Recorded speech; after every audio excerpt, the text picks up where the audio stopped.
Ben, c'est ça. Bon matin à tous. Merci de l'invitation pour partager l'histoire qui est la plus importante et aussi la plus belle de ma vie.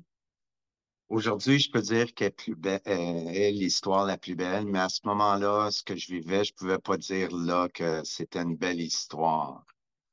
Mon nom est Eddie Robichaud, mon épouse est Nathalie. Mes garçons sont Sébastien, Maxime et Maribelle, ma fille. Nous avons un fils qui a rejoint le Seigneur à la naissance, qui aurait 20 ans cette année. Et c'est ça. Je suis né dans une famille catholique, non pratiquante. Jeune, je croyais en un Dieu créateur. Je pouvais pas croire que la Terre avait été créée par hasard ou par une explosion.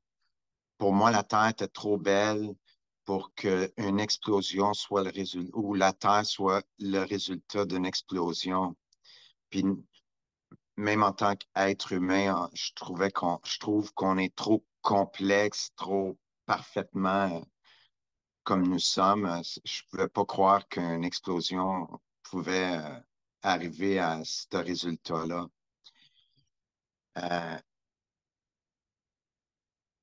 dans la fin vingtaine, père de deux enfants, des épreuves ont commencé à nous frapper. Pour deux raisons, on a dû déménager. Premièrement, à cause de des gangs de rue. Ma vie était en danger et on savait où j'habitais. Et en même temps, j'avais perdu mon travail. Pour moi, le monde était en train de s'écrouler sur ma tête. J'avais le mal de vivre.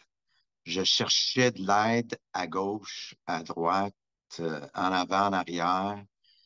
Et c'était cheap de ma part parce que pour le dernier recours, je me suis tourné vers le haut pour chercher Dieu comme aide, pour avoir de l'aide. J'avais tellement le mal de vivre et j'étais tellement malheureux que j'ai écrit une lettre à ma femme, une lettre d'au revoir. Je me sentais comme un fardeau dans ma famille. Je savais que j'avais des bonnes assurances. Et dans mon cœur, je faisais une faveur à ma famille. J'étais tellement malheureux, j'étais en train d'être contagieux, puis je voyais eux aussi être malheureux, et je me disais que c'était tout de ma faute, mais en même temps, il y avait raison aussi d'être malheureux. J'ai mis la lettre dans un tiroir en sachant que Nathalie allait la lire un jour. Ensuite, j'ai fait une prière au Dieu que je pensais qui existait. Je lui ai dit que s'il existait, il devait répondre parce que s'il répondait pas, j'allais mettre en pratique ce que j'avais écrit dans ma lettre. J'ai attendu et je voyais que des réponses à mes prières étaient répondues. Et je pouvais pas croire que ces réponses-là étaient un hasard. Et une anecdote d'une prière répondue, quelques jours après que j'ai mis la lettre dans un tiroir, quelqu'un m'appelait pour du travail. Je me souviens d'être reconnaissant envers le Dieu que je connaissais pas. Sauf que mon travail consistait de laver de la vaisselle 8 heures par jour et 5 jours par semaine. Ça n'a pas été long que le mal de vivre est revenu. Et à ce moment-là, mais mon boss que j'avais voyait que ça allait pas bien.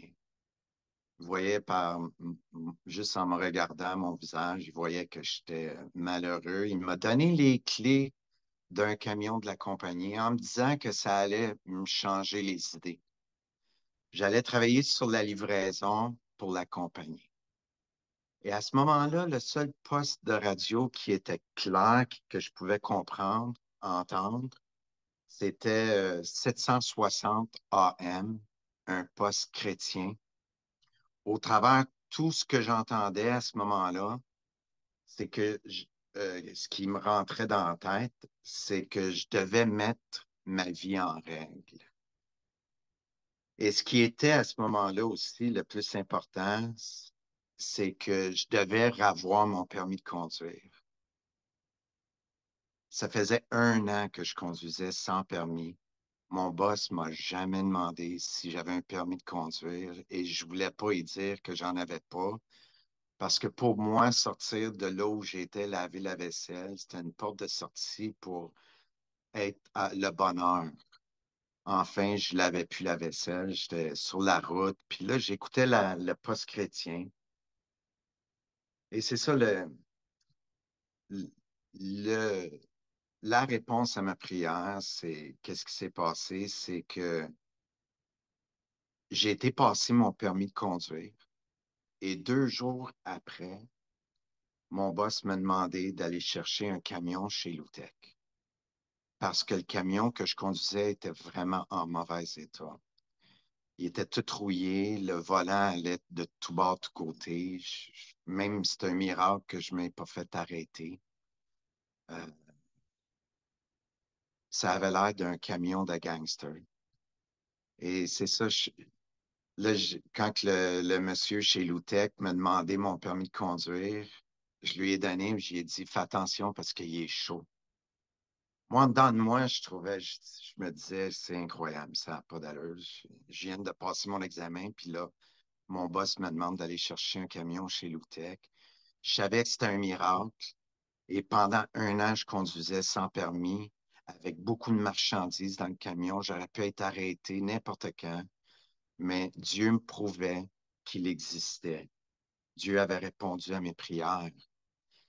Et plus que je mettais ma vie en règle, mais plus que ma vie allait de mieux en mieux, je pensais que j'allais être en paix avec moi-même.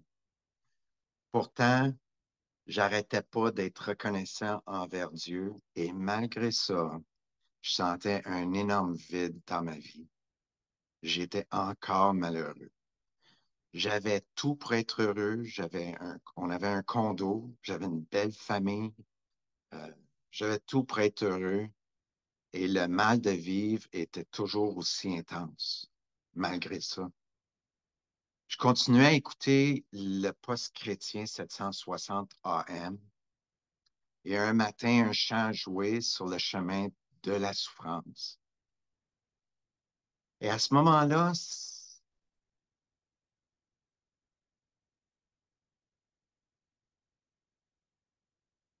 ouais, c'est ça. C'est pas évident.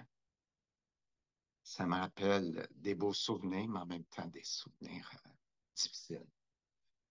J'a- J'avais l'image de Jésus pendant que le chant jouait, j'avais l'image de Jésus qu'on lui enfonçait la couronne d'épines sur la tête, les fouettes, les coups de poing, les crachats. On le ridiculisait. Et il a choisi ce chemin pour toi et moi. C'est ce que le chant disait. Quand j'ai entendu ces 2 mots, pour toi, j'ai su que c'était pour moi. Je me sentais visé. C'était comme si un doigt qui sortait de la radio puis qui me pointait vers moi. Et j'entendais ces mots. C'est pour toi que j'ai fait ça. Jésus était mort pour moi. Il a pris mes péchés et j'étais pardonné. À ce moment-là, des larmes ont coulé de mes yeux. J'étais vraiment touché par ce geste d'amour envers moi. Je demandais tellement pardon à Dieu à un moment donné, à travers les larmes. J'avais l'image euh, d'un livre, ça avait ouvert, et tout d'un coup, une page tournait, tournait, tournait. Les pages tournaient sans arrêt. Et à un moment donné, le livre s'est fermé et il est disparu. C'était comme l'histoire de ma vie. Tous mes péchés étaient effacés, pardonnés, ils étaient disparus. Le livre était disparu. Et on dirait qu'une tonne de briques m'était enlevée dessus mes épaules. Je savais Je savais que j'étais pardonné. À ce moment-là, j'allais pas à l'église. Je connaissais aucun chrétien. Euh, mais je me souviens que quand que je voulais mettre ma vie en règle, le pasteur que j'écoutais à ce moment-là parlait de joindre une église et le nom de l'église qui m'est revenu en tête, que je me suis souvenu, était Baptiste évangélique.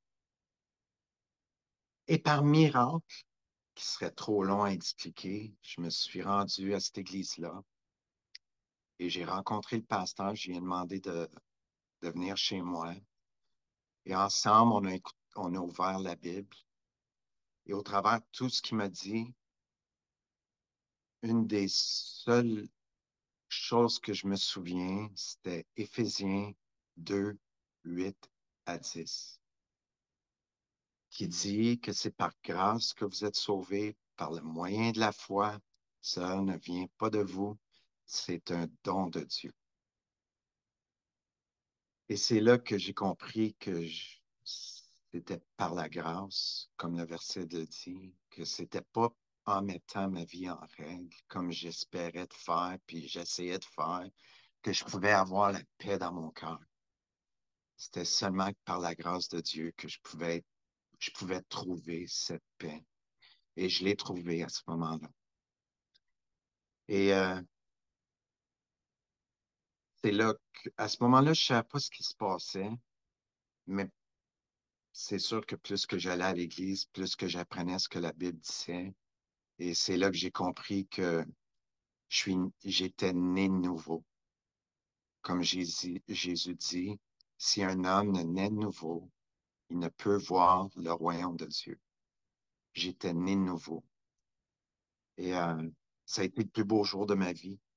J'en ai parlé à ma femme, j'en parlais à chaque jour, j'y expliquais, puis elle trouvait que c'était un petit peu inquiétant parce que ma vie avait changé. J'étais plus qui j'étais. Je fréquentais plus les gens que je fréquentais à ce moment-là. Et 9 mois après, elle a reconnu, elle aussi, Jésus-Christ comme son sauveur.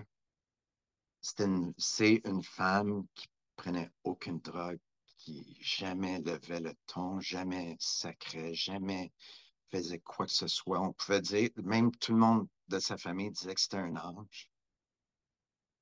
Mais malgré ça, elle s'est reconnue pécheur. Elle savait qu'elle était pécheur. Elle savait qu'elle avait besoin d'un papa. Et elle aussi est née de nouveau à 9 mois plus tard. Et c'est devant Dieu que je lui ai donné ma vie. Et j'ai compris qu'en donnant ma vie, lui, en échange, avait donné sa vie pour moi. Et c'est là que vraiment j'ai trouvé la paix. Et j'espère que vous aussi, vous avez cette paix.